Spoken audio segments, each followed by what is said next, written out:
welcome. This is a series that we're doing with the Indie Distributor, just talking about resources for indie musicians and getting them tied into amazing individuals like yourself that are pushing for getting exposure for indie musicians, and really just trying to get a sense of what resources are available and tighten the network for them so that things aren't as challenging, knowing that we're all up against some pretty significant challenges as independent musicians. So yeah, it's challenging enough as a musician. Indeed. So Brent Rombough, am I pronouncing your last name right? Maybe you can. It's close. Rombough. Rombough. Everybody says Bow, but it's Bow. Yeah, okay. Rombough. I had a 50-50 chance of getting it right. And I failed with Pet Rock Radio. And I just wanted to ask a couple of questions. First of all, just about the initiative. And, I see on the site, obviously from 2013, you've had things going. And I just wanted to ask, where did the concept originally come from? And what's kind of like your origin story? Oh, okay.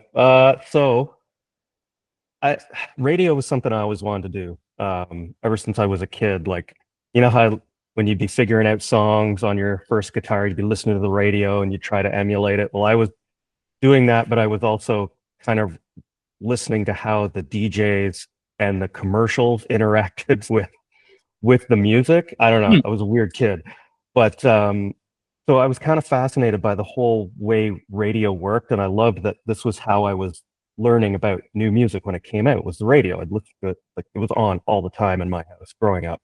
Yeah. And I became a musician. I've been a working musician since I was 14 or 15, and it was always hard to get your music onto the radio stations. Even the local radio stations, even if they knew you personally, it was kind of like, we can't really do that. They say corporate red tape, but it really just comes down to the DJs, and they're like, we can't throw that in. Fine. So in 2013, my bandmate Jason Bullman, we were sitting around one night and we were talking about this, how it's so frustrating for indie bands to get heard, because it's hard to get people out to shows when they don't know what you sound like or if they might like you, and especially nowadays when people are so frugal with their money that like, well, do I want to part with my 10 or 15 bucks to go see a band I might not like, right? Which, I mean, like back in the day, like in the 90s and 2000s, no one cared. They just went out and they saw whoever, it didn't matter. And here in Peterborough, there's always been this huge music scene that is it's been incredible. At any given time in the last 30, 40 years, there's over 50 active bands and artists. And the scene's always been so vibrant like that. And that's why I moved to Peterborough as a musician, because this was where you went to kind of own your skills and then move on to, Toronto, Ottawa. And I stayed here because, the scene is just so inclusive and everybody is kind of working with everybody else. And it's great. So Jay and I were thinking about this, and it was a drinking night. We were writing some music and that, and we thought, what could we do if we had a radio station? This was like a pipe dream. We never even thought this would be possible. Like, if we had a radio station, what would we do? And we were hashing stuff out. And I was like, yeah, it'd be great. Push the local scene and push the local shows and just get it out to people's ears. And anyways, Jay went home, and I didn't really think anything of it, because you think, oh yeah, to start a radio station, like it's one of those things. It's not going to happen. It's not something I could do on my own. And a couple hours later, it was about 3:00 in the morning, and Jay sent me an email and said, click on this link and let me know what you think. I clicked on it, and he had gone and registered petrockradio.ca and put up like a mock page and everything. I thought, oh, okay, maybe we could do this. So yeah, so we started looking into it and didn't realize that there were tools out even then in 2013 to start, a radio station. It's not as simple as it is now, but so I think I stayed up for the next 3 or 4 days and got all the resources I needed and figured out, okay, how do I do this? And then it was about 2 weeks after we had the initial idea that we launched. It was March 13th of 2013. And we've been 24/7 ever since. Wow. That's Yeah. incredible. So, what kind of things did you learn when you first kind of got into it? Was it something where you had a heavy adjustment phase to to sort of characterize your radio persona and things like that? Yeah, I mean, it's like any project. You have an idea in your head of how you want things to be, but then once you start dealing with the logistics of everything, like things change. Mm-hmm. It's yeah, I didn't realize, well, I probably did, but not really realize how much you have to put into it. Like it's not like curating a playlist or something like that, because it's constantly evolving. So you keep on top of not just current events, but like concerts that are happening in town and what bands are coming out with new material. So we were watching all the socials and talking to all the musicians in town and talking to all the venues and saying, like, what do you want to see in a radio station if there was a Mm-hmm. local alternative radio station. So we got a lot of feedback from people. So it probably took the first 2 or 3 years to really get a format that we were totally happy with. Mm-hmm. And coming up with ways of bringing the band at this point too. We didn't have a physical studio. We were just working out of our respective houses, and which now we have an actual studio in downtown Peterborough on King Street, with Treblecock Studio. So Okay. it's an awesome spot. So we can bring bands in and do live off the floor interviews, or they can do an acoustic set. And it's really been a game changer, because my whole thought doing this, because Peterborough didn't have an alternative radio station. We had a rock station, but it was like classic rock. Right. And they played this, for like the first 25, 30 years, they played the same 100 songs, which was great. But it No wasn't, Led Zeppelin at all. oh, it was all Led Zeppelin Right. and Rush, and which I love all those bands that you Of can, course. I crave listening to new music, and there's always been that group of people that has. But we weren't getting it in Peterborough unless you were into country, because the country station was right on top of that, all the new tracks coming out, but there was nothing for, rock or alternative or even pop, because the pop station in town would be playing kind of greatest hits from the last 20, 30 years. Right.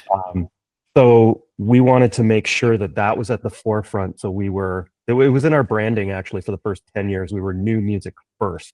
If you wanted to know what new music was coming out, you came to us. And that kind of started the migration of listeners from other stations, which was fantastic, because you never really realize how many people want that until you start seeing numbers. And that's the cool thing about online radio too. I can see exactly how many people are on and where they're from and how long they listen. And yeah, it's a really cool tool, especially to come to the bands and say, like, hey, like, let me know when you have something new. We'll pump it up for a few weeks before it comes out, and then we'll do a launch on the station. We'll put it in our rotation list, and pump it that way. And it doesn't cost the bands anything. So which is something that they've really come to appreciate, and we're more than happy to do that, because that was what it's all about. Yeah, well, I imagine they're thankful for that, absolutely, because it's rare to encounter someone in the industry side, the promotional industry side, that isn't just standing there with their hand out, ready for, in some way, I hate to say it, but to take advantage of the, the spirit of the musician. Just seems so fraught. So recently you just passed the milestone in terms of listenership, I think, right? As what was that milestone again? We hit over, I think it was like 43,000 listeners in a week, and that was to one show. I host a countdown. It's the New Music Top 40, and people put in votes every week. And we run it on Sundays, like noon at 8, and then again Wednesdays at 8. And we get listeners. That's become our flagship show. We get listeners from all over the world. Mhm. And yeah, we hit a milestone of like over 40,000 listeners last week or the week before. Yeah, it's just incredible. You know, it's funny because when we go out looking for advertising with local businesses and that, um, we show the businesses, you know, our numbers and who's listening, and they're blown away because we're rivaling the mainstream terrestrial radio stations here in Peterborough. So, Yeah, which is crazy to think, because this is still all everybody's volunteer. You know, nobody gets paid for this. Whatever money we get from advertising goes right back into the station and sure. into promoting all the band. Yeah. So you're doing this off the side of your desk, Yep. Yeah. and it's and it's been that way for over 10 years. Yeah. Yeah. It has. It's yeah. We all have full-time jobs outside of this, and we just you know, but we're all in it for the love of the music. You know, it's like in high school when you found a band, or you wanted to be that kid that was the first to find like some new cool band. You know, like the first kid who brought Nirvana to their school, like, oh, check this out, like you got to hear this. You know, we feel like we're those kids. Yeah. That's really neat. And do you find that there's a pattern shifting in reference to, you know, you said you're rivaling some of the terrestrial radio stations with listenership. And it actually doesn't surprise me in one hand, given the movement that we see happening towards independent music and you know, establishing new artists that you wouldn't normally be exposed to. Have you seen over the past 10 years, now you have some data to work with, that there is a shift happening towards, you know, independent broadcasting? There's a huge shift. Like when we started out, internet radio was really kind of a new thing. And now there's hundreds of platforms you can just go on, and within, you know, a few minutes start an account, pay them a monthly fee, and start your own radio station, which a lot of people I see doing that so that they can pump either their own band or um, their own music scene, which I think is fantastic, because I really think it's like, you know, when there's any new revolution in music, like in the 90s when the whole like quote unquote alternative thing broke, and then everyone seemed to shift away from what was the mainstream, and were purposely looking to find these underground bands to like and to go see at these little, you know, shows and small town wherever, and which was amazing because there was so much new music coming out. You know, it wasn't all great, but for the first couple of years of that like revolutionary cycle, you get all this really cool, you know, instead of a record label trying to emulate something that they know sells, they were going to these small shows at like boys and girls clubs and in community centers to see like, okay, what are the kids doing? You know, which is kind of like what the execs did in the late 60s and early 70s. And we got all those amazing classic rock bands like, you know, like Led Zeppelin, and like in the punk scene in the 70s. It was because, you know, there was that one or two young people working for the record companies that were like, no, let's see what the kids want to hear and what they're listening to, and let's give those bands, you know, record deals and push it out there. And then of course you get the whole let's emulate that sound and put out a million bands and artists that sound the same, right? So that's just the way it goes. And I think right now with modern technology, and you know, anybody can release their music now. There's lots of platforms out there to just upload your music, and it's around the world in, you know, 24 hours, which is crazy. You had to fight for that, you know, beforehand.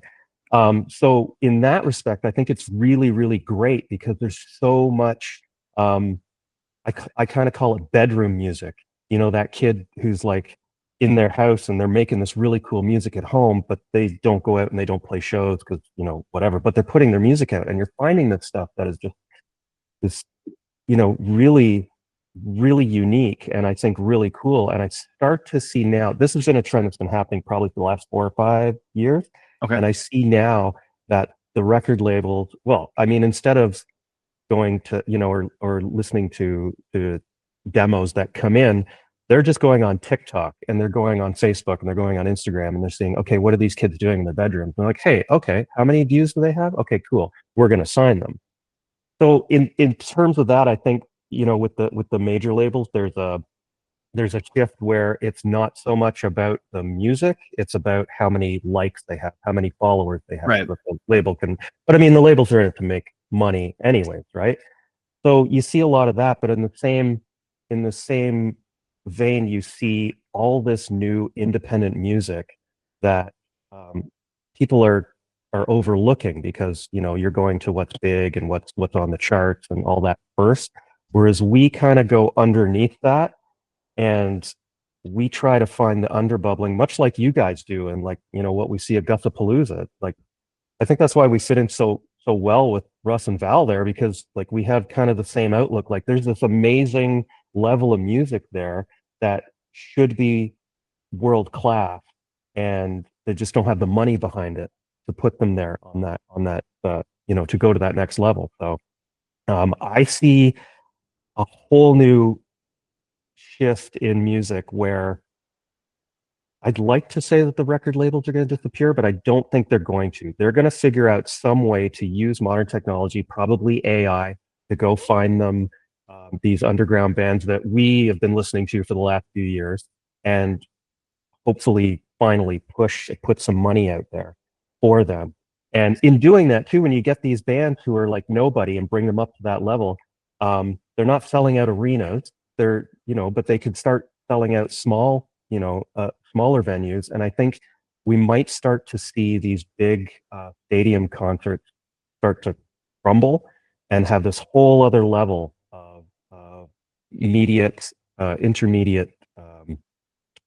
music fans and going to these shows instead of spending $600 to go see, Pearl Jam or Red Hot Chili Peppers. They'll spend they even like 40-50 bucks to go see these new bands that they see online.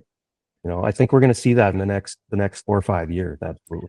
That's interesting. Yeah. And the irony is too, in a lot of cases, even the larger acts kind of pined for the days when they were playing the smaller scale venues that are more intimate, where you have, it's not a stadium setting. It's more so, contained, sort of the hall type setting where you've got a few hundred people instead of multiple thousands.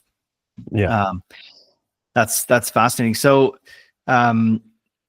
what are some ways that you see, we've talked about advancement in the industry. What are some ways that Pet Rock is kind of enabling indie artists over and above airplay?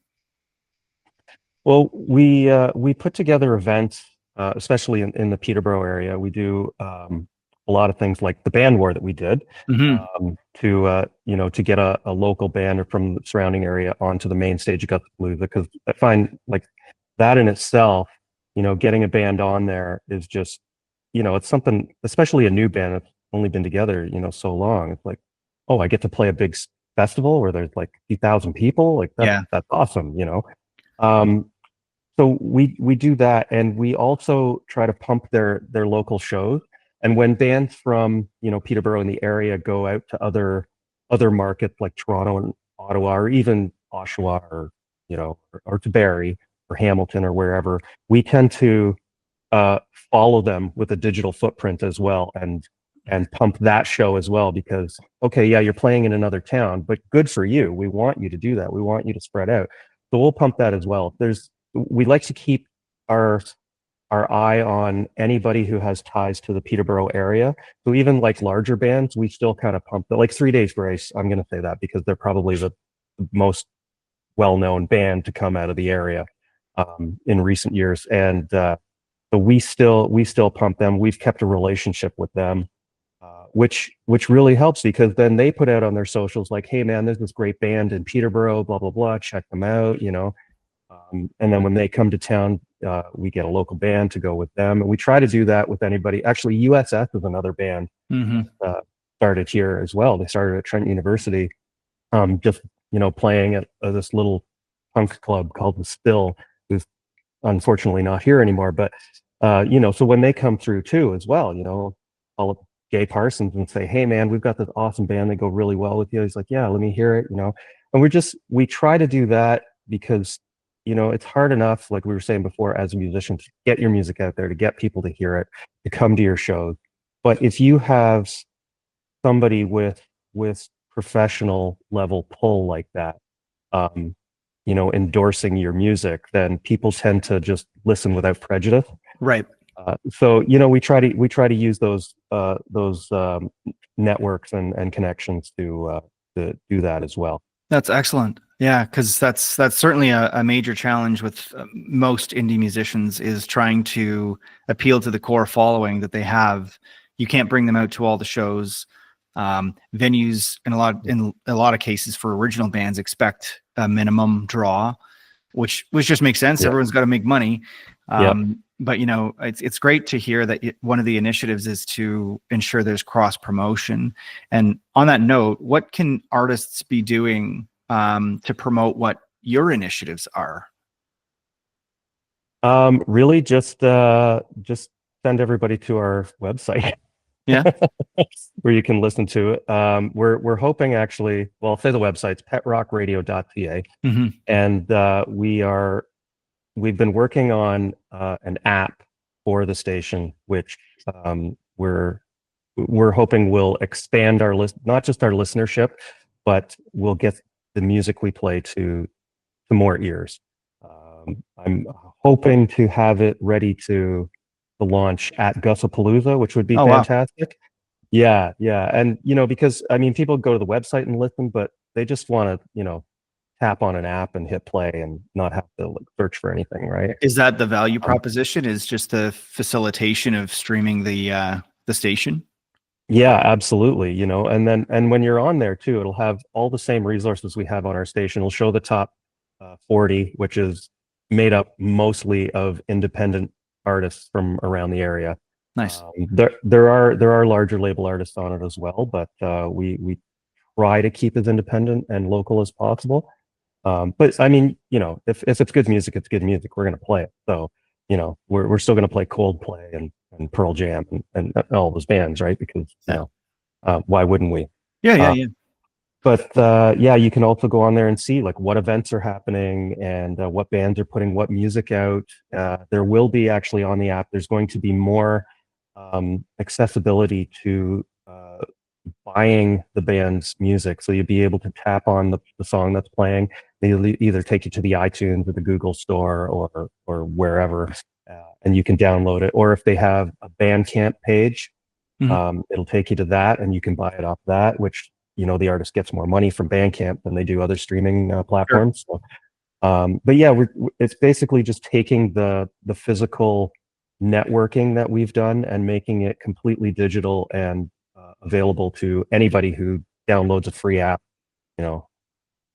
That's great. And do you have, are you establishing kind of a wait list for people that have expressed interest in getting the app, or is it something where you're just going to, when it's ready to launch, hopefully Gussapalooza, but if, these things, sometimes we know how they go. Yeah, exactly. It's, we've been working on it for over a year now as it is. So I'm hoping we have a version of it ready to launch, and the people at Gussapalooza would be the first to get that. That's very exciting. And what's the kind of the grand vision for the next few years? Is this something that, clearly you've proven that it's a sustainable insofar as you've been doing it for over 10 years. What's kind of the next few years look like in terms of the big picture? Well, we're actually looking at branching out into other towns and cities. Okay. And starting pet rock in other areas like Hamilton and London and whatnot. We're looking at a few markets in Ontario to start, as well as possibly launching pet rock also as a French channel and as an Indigenous channel. Excellent. Yeah, because there's so much, there's so much independent music as it is, but just coming out of Quebec or coming out of Nunavut, there's so much amazing music. Mm-hmm. And we only every once in a while get, like, in terms of the Indigenous music, like Sonody, I think, is probably the only one I've heard in the last few years that kind of broke through and has hit the mainstream. Whereas there's so much good music out there. So we're right now we're talking with APTN about starting some sort of partnership in them feeding us, some music that they come across, because we're not really in that demographic, but Right. we want to learn about it as much as we can and hear, the music as much as we can, so we can kind of integrate that into our our programming, and like we do with local music, get it out to more people to hear. Yeah, that's marvelous. I mean, this is such a great initiative, and so many collective initiatives that are coalescing. Do you find that since you've been doing this, there are other organizations that seem to want to join forces and move the entire project along? Yeah, absolutely. I mean, we've made so many friends with podcasters and other online radio stations, and we've traded some information with each other, and a lot. Actually, there was a couple of podcasters at Gussapalooza last year that really kind of kicked off a whole new perspective for us, because podcasting is just as big as independent music right now. Right. And there's a podcast about anything, but there's so many music podcasts. So one of the guys we met, Andy from New York, he has a podcast called the 518, Okay. and that's his area code in Albany, New York. And he puts on this podcast. He does two different shows a week. He does one where he talks to an artist, and they've got an upcoming show or whatever, and then he does another one where it's kind of a rundown of what's happening that weekend there. And Andy said to me, he goes, "Well, it'd be great if I put my podcast on your station." He goes, "But it's in Albany, New York. Nobody's going to be going to the shows." I said, "Well, why wouldn't I put it on?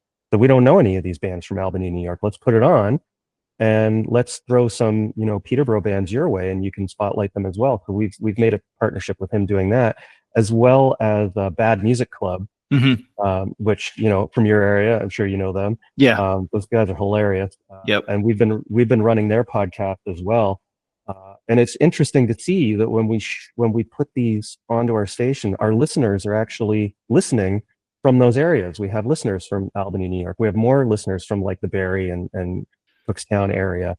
So it just showed us that, okay, like we're not just going to be, programming these podcasts and new people in our area finding this new music and these new podcasters who do an amazing job with the shows they have, but we're also bringing in those listeners from their areas as well. So it was like just kind of like going to a party and meeting friends, and we're all just kind of keep bringing everybody in and huddling together, right? And I thought, okay, this was a great idea. So we started reaching out to other podcasters in other cities and other countries, and we're starting to integrate that more and more into our programming, so that it's centralized around Peterborough and area and Ontario, really, local music. But we want to showcase bands in New York and bands out in Washington, down in LA, over in Vancouver, because it's just as important. And I find that they're just as accepting of our Peterborough music as we are of their West Coast music. And it's really kind of heartwarming, because we're like, yeah, what do you need from me? And they say the same thing. So this is kind of what sparked the idea of putting Pet Rock in different markets as well. Okay. Because it will kind of give us a face in that town or that city.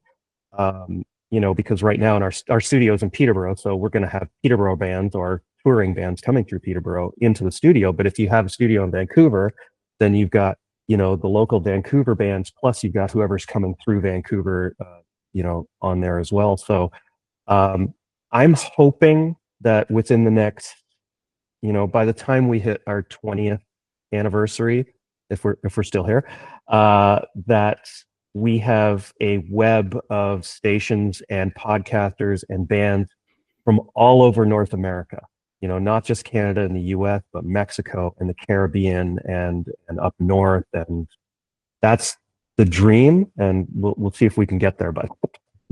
Well, I think you're on the right track. That's for sure. Because, you've tapped into something that I think is indie artists desperately need access to people that are willing to listen, because in a lot of cases doors close because of the face value of not having the listenership and not having the monthly followers. And even though now Spotify is considering taking that out of the public, right? Which is, yeah, which sucks for artists, but great for us. it suck for artists? It's hard to say, because in some cases it's the competition metrics can be damaging. Even artist to artist in some cases would assess the success of an artist by strictly from the numbers. Well, they don't really have the numbers. Do we want them to open for us? Those types of things. We've run into that as a band, because we don't have a high monthly followership. So it's, I love to see the the collaboration that gives exposure to independent music where they wouldn't otherwise have an outlet. There are not too many people that are willing to do that. I mean, Russ and Val are an exception for Gustapalooza, of course. You're an exception. I think what's interesting is that as this network continues to expand, and I think you've touched on this for sure, is people internationally are all of the similar mind to say, do you realize how much amazing music there is out there if you're just willing to connect with people that may not have 50,000 followers on Instagram? Absolutely, right. It should never be about, how many people are listening. It should be about, somebody hearing your music and enjoying it, whether it's 100 or 1,000 people or 100,000 people. Most musicians don't become a musician to make money. They do it because that's who they are and that's within them. And you need to do this. Any artist, whether you're a photographer or a painter or a musician or an actor, it's in you and it has to come out. And it makes me sad, because I know so many people who, back in the 90s were trying to get that big record deal because that was the dream, right? And you'd work your ass off and get to a point where that final door is slammed in your face, and then they just, they gave up. And I never wanted to be that person, which I'd gone through all of that before, where we were like, this close to getting the big record deal, and then one little thing and they're like, no, it's done, it's over. And then the band breaks up and you think, okay, why? Like, we just spent the last however many years and blood and sweat and tears getting that. Why would we stop? A painter wouldn't stop painting if he doesn't sell paintings at a gallery. He'd keep painting. You'd be filling up your house with painting. A writer who doesn't get his books published would keep writing stories and poetry and essays and whatever, because it's in them. It has to come out. So I just think now it's so nice that you can, make whatever music you want and put it out there. And whether you get, 1 million views or you don't, it's still out there and it exists, and somebody is listening to it, because there's, I've been told many times, there's always somebody listening. And it's not about making it big. It's just about getting to express yourself and hoping that somebody gets something out of your art. Yeah. And I'm hoping that's what, independent musicians are still hoping to do. And I think they are. Yeah. Well, I mean, we've all heard the adage of just find yourself 1,000 fans, which to the smaller scale artists like Shoemaker Levy, well, do we have 1,000 fans? No, but that's definitely something to strive for. And if we had that as an indie artist, if any of us have that dedicated 1,000 fans, I don't know anybody that wouldn't call that success. Absolutely. So I think the lens is shifting a little bit in reference to, what is making it. Because I've heard a lot of stories as well of independent artists getting signed and that not panning out to be the expectation that they thought it was going to be. In some cases, it can be an adverse experience. So absolutely. I mean, and the big, the big record labels, of course, they're just looking at the bottom line. They just want to turn a profit. So the artist becomes a product, and we know that's what happens when you sign a record deal. You are signing your life over to them, and you're, giving up in a lot of cases, you give up your artistic integrity, because then you're like, okay, you have to fit into this category and this category, and you have to do this. And a lot of bands, you know, can't even really express themselves until they get to like their, you know, third album. And that's why a lot of bands you see, like, first album comes out and it's like, oh, this is amazing, because they've had like 10 years to write it. Right. And then the second album is, okay, we've still got some of this material, but the record label wants this, this, this, and this. So they put out a second album and it's like, oh, this is great. It's just as good, if not better than the first album. And then the record label's like, okay, you know, we'll give you some leeway because you're making money and you're making us money. So whatever you put out under your name is going to sell. And they put out a third album and it's what the artist wants to make, but nobody wants to buy it. And a lot of bands flop on their third album because of that. Whereas, Except if it's OK Computer. well, no, just kidding. that is true. Actually, that's still my number one album of all time, right there. So thank you for bringing that album up. Actually, Oh, I love that album. but you know, and I think that I'm hoping that, you know, disappears with people going with their own labels now, and with smaller indie labels. There's a lot of small indie labels that kind of have the same outlook as us. They still want to make some money, but they don't want to be multi-billionaires. They just want to be in the music scene and they want to be able to feed their families, which I think is all we ever want to do. So you see a lot of bands that sign to these, you know, kind of lower or mid-level record labels, and they're touring and they're getting some, you know, college radio play, and they're getting some streams. So they have a revenue stream coming in and they're able to do their art. So there's like a happy medium there between, you know, being in the garage and not doing anything and nobody hearing your music, to like up here, like being a huge household name, but not really making any money. So like being right in the middle where, you know, you kind of have a balance of each. You could still walk down the street in your hometown and nobody knows who you are, but that person has probably streamed your music or bought your album, or, you know, I think we're going to see, and we're seeing now, more of a shift to that middle ground where you can, you know, balance out the whole life work thing with artistry, and still be able to do what you want to do and not give up your artistic integrity, which is something we kind of advocate for. So, you know, if people put out something that we haven't heard before, well, I'm putting it on the station, because you know, it's great if you sound like Coldplay, but if you don't sound like anybody, then I'm definitely putting it on, because people should hear that. Nice. So knowing that the core of Indie Distributor, the initiative is to try to educate independent musicians on what they should be doing, what resources they should be cultivating. In now your very elaborate or very extended experience with running the station, what advice do you have for indie musicians that are coming up? What are the sort of the top things that you've learned that you want to impart? I think what indie musicians should try to do, and I know it's kind of been ingrained into us, that when, you know, you write your music and you get it recorded and you put a demo together, and then you push it to the stations and push it to the management and try to, you know, I think that's a wrong approach. I think instead, make personal connections with the radio station. You know, go to all your local radio stations, whatever genre you think fits best with your music. Go in there, introduce yourself, whether they dismiss you or not. You know, drop the tape, get their name, get either their number or their personal email, and just start. It's not going to happen overnight, but start that, you know, that conversation, so that when this artist's name comes up, person at the station will be like, oh yeah, they're playing. Yeah, I've heard them.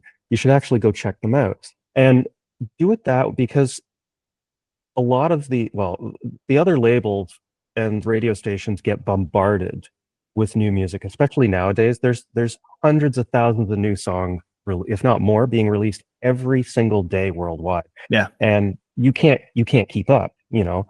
So how do you break through that and you can't break through at the high level when you're down here. So start in, you know where you are, and start in at that level. Go into the venues, give them your stuff. Say, hey, we want to play a show, you know. And even if you play a show at a local venue and nobody's there, well, there is one person there. The person who booked you is there. And if they like you, they will bring you back. And if they have a larger band coming through, and I find this with a lot of of smaller venue owners, because they want the band to succeed, especially if they're a local band. You know, if they have a larger market band coming through, they'll be like, hey, you guys would be really great with this band, so why don't you come and play and open for them? And we're seeing that kind of 90s DIY mentality coming back, which I think you need to just, go to the venues, meet the people who run them, who book, find out, but don't do it impersonally over the internet. Go in and shake their hand, have a coffee with them, have a pint with them, whatever, and just, become their friend. Yeah. And know that you want to help each other out. I think that's probably the best advice I could give. And network with all the other bands in your town and in the area, meet a band from another town and say, hey, really love your stuff. Come to my town and play. I'll come to your town and play, which a lot of us have done. But I think that is what really gets you into other markets, gets you into other venues, gets you in front of people you never would before. And more people would hear you. And then they come up to you and say, hey, do you have T-Tricks? Do you have, I don't know if people buy CDs anymore, but, where can I stream your music kind of thing, right? It's just network. Make as many friends as you can, but don't be fake. Don't be fake. If you're working with somebody and their vibe is not the same as yours, or they're, if they make it a negative experience, then cut them loose. Don't work with them, because they're not in your best interest. They're only in there. So I think just make as many friendships as you can. That's probably the best advice. Love that. Yeah, because it's from the marketing side of things, it's like finding your group of people that you resonate with. You don't have to moonshot aim for filling a 1,000-seat auditorium right off the bat.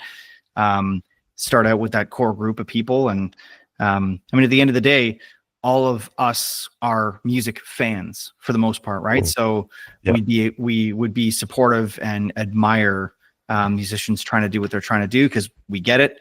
So I think a rising tide lifts all ships for sure in that case. So that's marvelous. So any what's right on the cusp right now? You're preparing for Gussapalooza. What else is right around the corner here?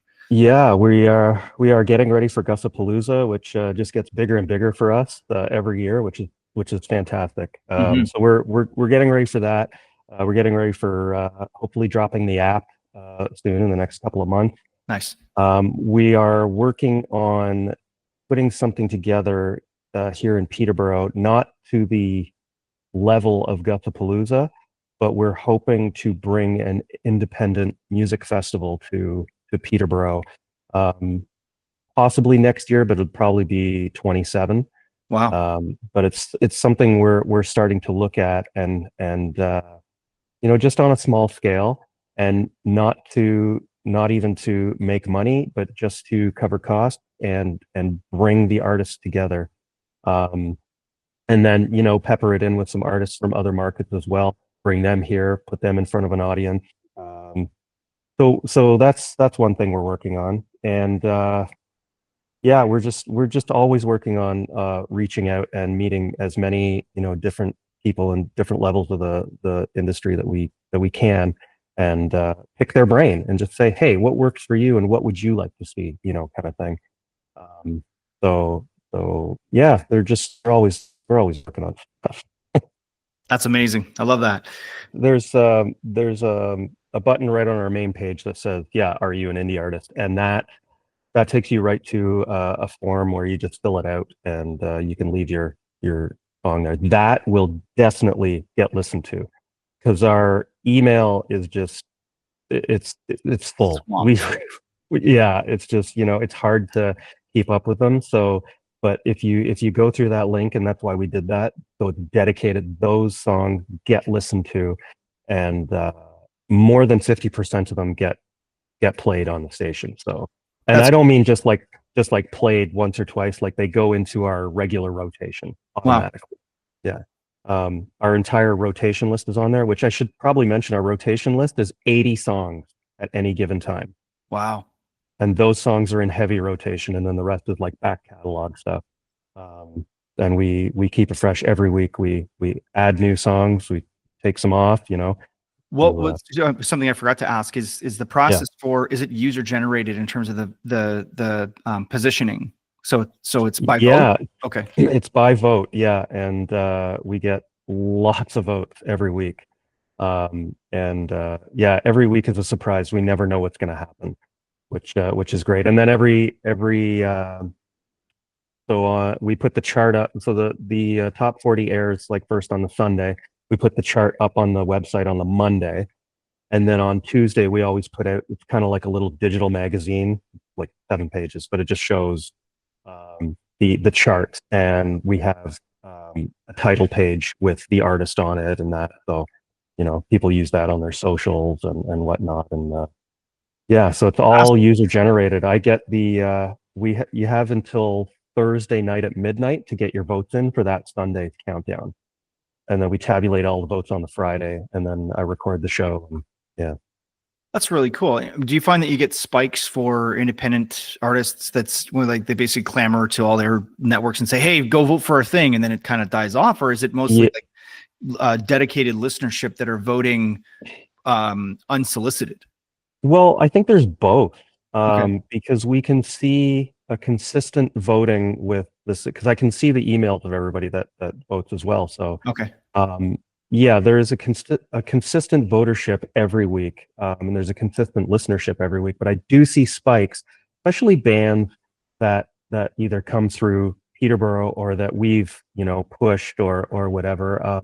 I've had so many people flooding the inbox asking about Life of Exile since they won the band war. Oh, really? It's Wow. asking like when does the song come out? And it's this Friday. Their single Orbit comes out.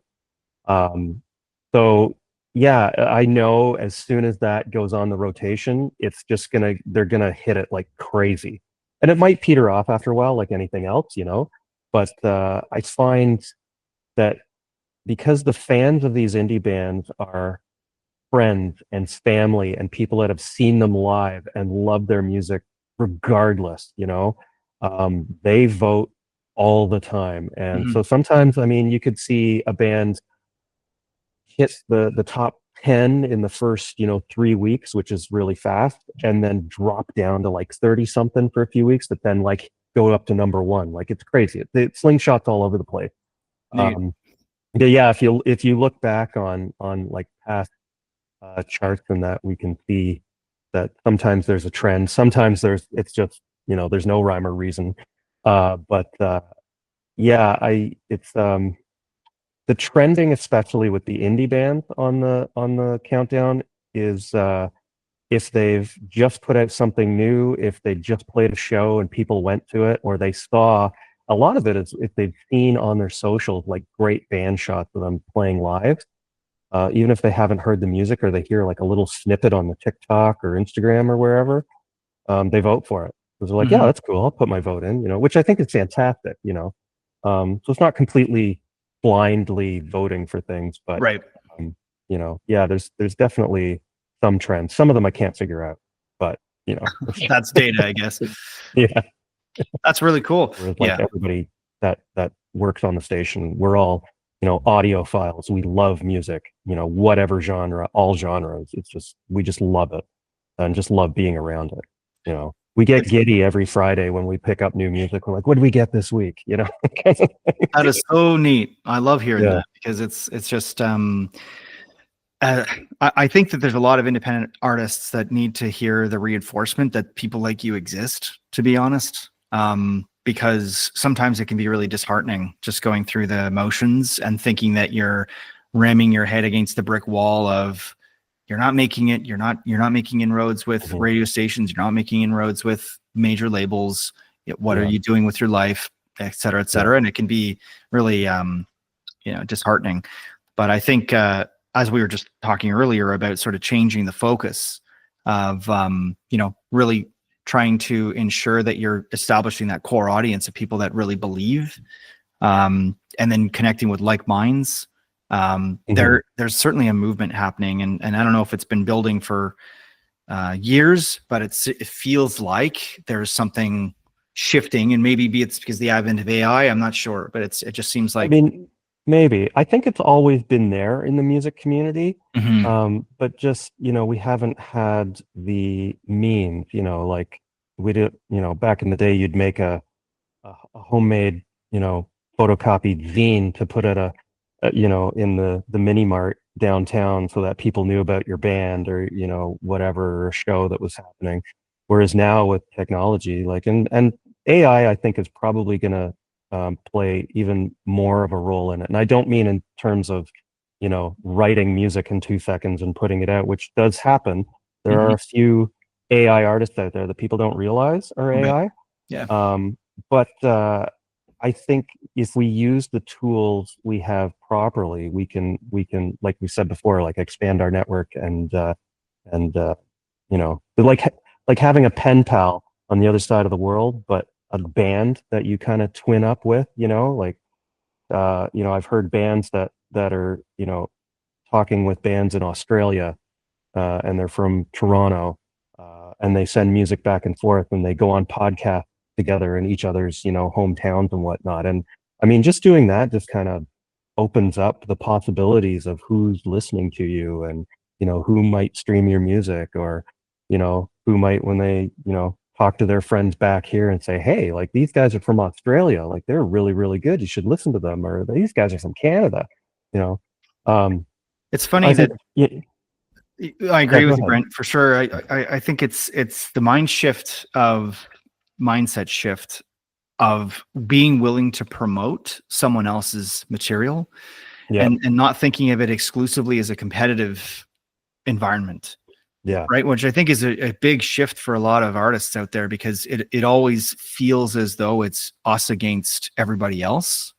And it doesn't have to be that way. I mean, no, Shoemaker has always, we've tried to anyway, promote the local indie scene. And if there's a new artist that's coming out with music, we try to, get the word out about it. And that whole mentality just seems to be, you'll get so much more, just make more wholesome connections and longevity of connections that you make just by being real. Like you say, don't be well, fake. yeah, exactly. Absolutely. I mean, you just see, like, look at Guthapalooza and see like the family of people, the people that go there every year, and like, say like 2 years ago, they saw C Magic 5 play and they never in their wildest dreams would have even looked her up or listened to her music and thought, holy crap, like she put on an amazing show, It was and her spectacular. music's really great. Her band was on point. It's really, really good pop music. Yeah. And especially with pop, like who goes to see a pop band? Nobody goes to see pop bands, but they're like, oh yeah, I saw them at Guthapalooza. She's playing in Markham now. I'm going to go see her in Markham, and she comes back to Guthapalooza and people are like, oh, like how many independent artists get to like play a festival in the first place in front of people and get to come back and people are like yelling your lyrics back at you. Like that Right. never happens anywhere, right? Yeah. So it's just more festivals like that need to happen. I agree. And I think that's really commendable for what you're building in Peterborough. So definitely let us know how we can help from that perspective as well, and get the word Absolutely, out the app about all the stuff you're doing. I think that's, as I keep saying, it's like the rising tide lifts all ships. It's abundantly true in the music industry. Absolutely. Yeah. Yeah. It's the only way to be successful, as an artist, is you have to, become part of that community and grow with the community. Yeah, I totally agree. All right, man. Well, I won't take up any more of your time, but I really appreciate you, being able to jump on and have a conversation. And I'm really looking forward to seeing you in August at in Cookstown. Can't wait.